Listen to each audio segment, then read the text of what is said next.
Well, our next little display they've called Born in the USA, and it covers 3 vehicles really from the 60s that are key vehicles or were in the US Army. The first is the M60A1, which was about their equivalent of Chieftain. It's armed with the British 105mm gun, but like most American tanks at that time, it's built almost entirely from castings. A large cast turret, a cast hull. They usually featured the Continental diesel with an automatic transmission and horizontal torsion bar suspension. Very impressive vehicle indeed in many ways. Usually with a separate cupola to the commander, which had its own machine gun in it, and enabled him to sweep the battlefield independently.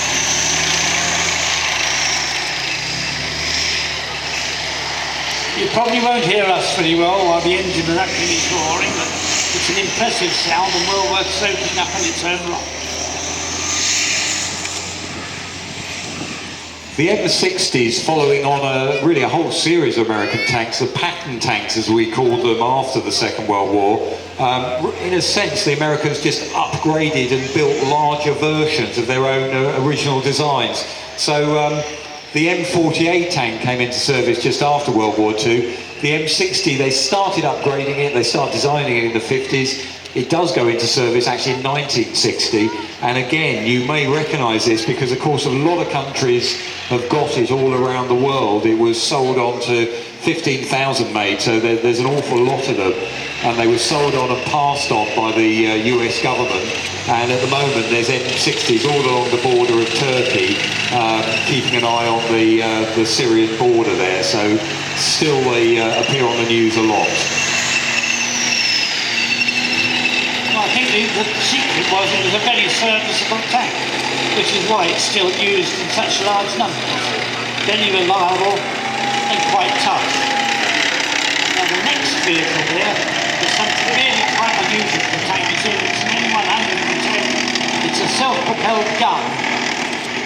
It's on a special 25-ton low-profile chassis with the whole gun and the gun mounting set above it. So it's unlike the usual self-propelled gun, you have a superstructure. This has none at all. It's got an earth anchor at the back which is hinged and folds down to dig into the ground when the gun fires to stop it leaping backwards. Powered by a Continental engine at the front, and with the driver sitting below the engine deck alongside it, and with large diameter road wheels. Again, it's sprung on torsion bar suspension. This gun that's on the top there, an 8-inch gun, that could, or roughly about 203mm. This particular version, they put a muzzle brake on the end. If you look on the end of the barrel, that's to help dissipate some of the force and lessen the recoil. But on a full charge, that gun could fire around from here to about 30 kilometres away. So quite a sizable gun there, as you can see. Self-propelled artillery. Not really part of our sort of collecting policy here, but it's good to see it because it's an example of what's not a tank really. It's a chassis that's used to move an artillery piece around the battlefield. One version of this in British Army service actually was tested to fire nuclear shells on the European battlefield, so that could fire potentially a nuclear shell in a tactical situation. The other vehicle, by the way, that would go around, you've seen earlier, our rides vehicle that was taking people for rides, that would be the vehicle that would accompany the N110, carrying all the ammunition for it into battle. Right, now we've got, this is really something of a treat for you. It's an M103, one of the biggest of the American tanks, and very similar to the British Conqueror. Carried the same gun, although being American, it was built on a scaled-up version of the M60 chassis with the Continental diesel engine, the automatic transmission.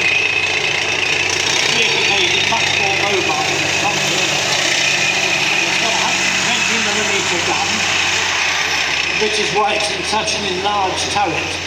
This version, which is the M103A1E1, it was used by the United States Marine Corps. The Army decided they were too big for them, didn't want them, and gave them away. So the Marines gladly took them. They're what use they are for amphibious operations these days, you could well ask yourself. It's a huge turret, and the people inside it usually get lost if they're not careful.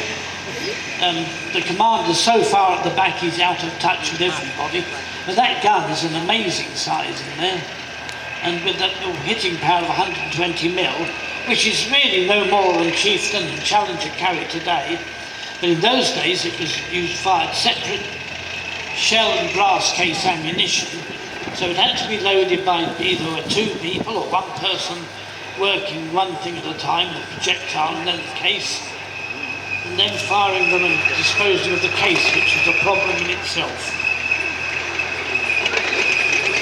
Just the idea behind the M103 and the British Conqueror tanks, they thought we'd need a super heavy tank that would act in what would now be called an overwatch position. Our normal tanks, the Centurions, the M48s, the M60s would be in the foreground.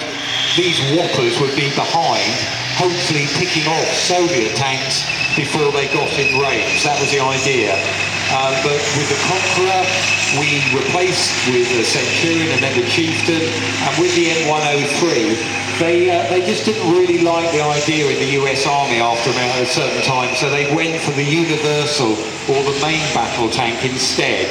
And it was also a hugely expensive tank. Back in 1954, one of these M103 tanks, because they were so big and complex, cost even back then $300,000, and that was a lot of money then. So not that many were built, and the Army passed them on to the US Marines, as David said, quite quickly, and they came out of service.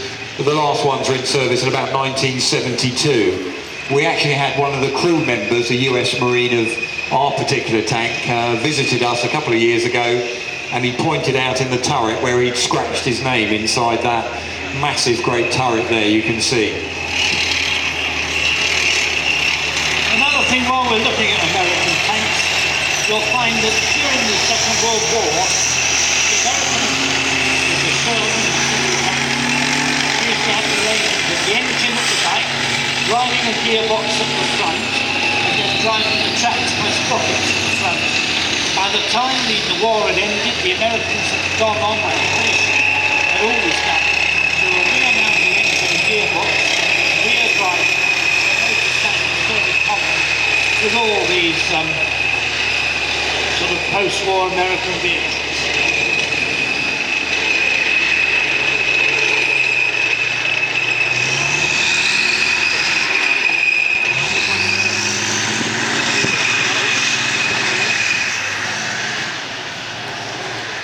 Sadly, that's probably the last time we're going to see the M110 here. That's because it's actually been asked off of the Tank Museum to go to the Royal Artillery Museum.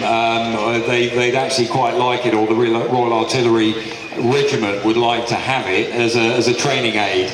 And I've already mentioned the fact that we get vehicles from all sorts of sources. That was another vehicle that came from Shrivenham. And by the very fact it's come to the Tank Museum, it means it can go back into service or as a teaching aid for the serving military, which is what it's going to be doing. It'll be heading off probably up to Lark Hill, where it'll be used there. So we've had the benefit of it down here at the Tank Museum for a couple of years, and you've had the opportunity to see it driving around. They were, of course, used in the Gulf War, so they saw service in British forces and in the American Army, and they were passed on again, so they're actually still out there in large numbers all around the world.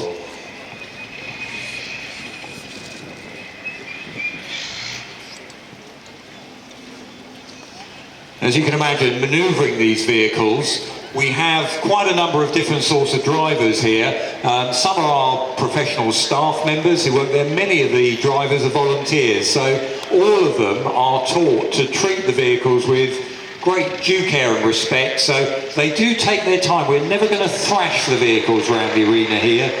We always want to look after them, make sure they're not being pushed beyond their normal limits, and of course steering, etc. Very difficult with things that size, so we always take our time making sure that we position them properly before they're going to go back in their parking spots for later in the day. Right. The next one going round now is a YW408. It's also an unusual addition to our collection. It's a pickup from the Gulf War. They left them lying about, we picked them up. It's a Chinese vehicle. It's based on their armoured personnel carrier. And if you can cast your mind back to events like Tiananmen Square, where they were used to throw the crowd off balance, this is the armoured command version of that armoured personnel carrier. Very luxurious in the back, in that it's fitted with a set of comfortable bus seats with ashtrays in the arms, so no concession to hard living in there, and loads of old radios. They were very impressive vehicles, fully amphibious, and but otherwise uniquely Chinese. And the vehicle following on behind it, that rather long, low-slung vehicle, another sort of similar idea on the same variant, command vehicle. This particular one was actually a Russian-built vehicle called the ACRV. In the West we called them IV-15s. ACRV stands for Artillery Command and Reconnaissance Vehicle, and one of these would be a battery commander, an artillery piece, very similar hull with an artillery piece on the top. We used to have one in the collection. There's something called a 2S1. The Soviets built them, and this would accompany those mobile artillery pieces into battle, and it would be the equivalent of like a headquarters vehicle. They'd have range-finding equipment in the back, and that would be one of the vehicles that would be sitting behind the battery, all fully armoured, crew members inside. Probably on this vehicle we could actually have the driver who's in the front and 7 crew members. And this particular vehicle, this was also captured out in the Gulf War, brought back and used for evaluation tests by the British Army. All the radios in it still work. And one of the tests that the Army do on these vehicles, it's not just about recognition, in other words, being able to see one in the distance, work out what it is. If you could knock out this vehicle, of course, you may knock out the commanders, great from their point of view of losing the brains, as it were, of the unit. But also what they trial is they turn all the radios on, they turn the engines on, and they can pick up other things about the vehicle, such as the heat signature or the radio signature, and they can detect that, identify it, train the troops so that they know what those vehicles are going to look like through their thermal imaging cameras and other detecting devices. Now the ACRVs were powered by a V6 diesel, but one thing I'd like you to look at very closely before it leaves is the length of track on the ground. Under normal circumstances that would make a tracked vehicle nearly impossible to steer, and you'll see that even the ACRV has some difficulty doing that. But this is usually, they have a ratio which they say is ideal between length of track on the ground and width between the 2 tracks. And this vehicle really doesn't obey any of those rules at all. It's got very long tracks on the ground to support quite a high, a long superstructure anyway. So it's an unusual vehicle from that point of view. It breaks all the normal rules of a tracked vehicle. It wouldn't go into the front line, you wouldn't expect it there. It would be behind the lines doing its command duties. But it's interesting all the same. And when you see one up close and realise how long they are, it really is quite a shock.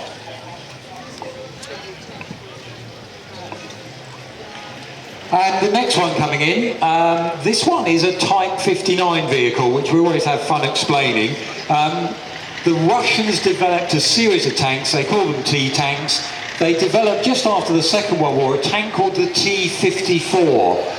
And at the end of the 50s, they passed a number of those tanks and the drawings onto the Chinese government. Of course, post-communist countries, at that time they were both very friendly, and the Chinese copied the Russian T-54 tank, and they call their tanks Type tank.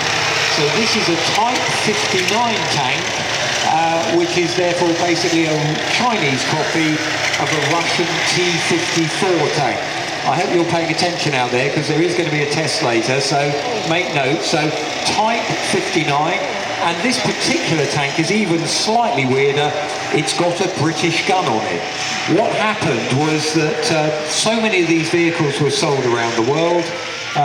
The British Army or Royal Ordnance actually offered the L7-105 gun to countries that would like to change the gun that was originally fitted, a 100mm gun, to the 105mm L7 gun. We've seen that gun already on a number of vehicles. We'll see it in a moment on our Centurion tanks, and it was offered. It wasn't taken up as a sales project. It didn't really work that well in terms of countries not particularly buying it because they had no call to particularly.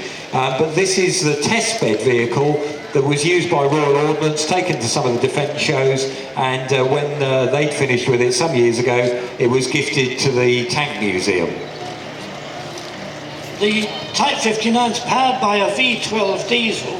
It's unusual in that its crossways mounted at the back, but that was exactly as it was in the Russian tanks that the Type 59 was copied from. The other feature, of course, is that it has torsion bar suspension. They're quite large road wheels, torsion bar, but they run right across the floor of the tank. It means you haven't got any springs on the outside at all. All the suspension is taken care of by twisting rods underneath the floor, and that's what you've got on the Type 59.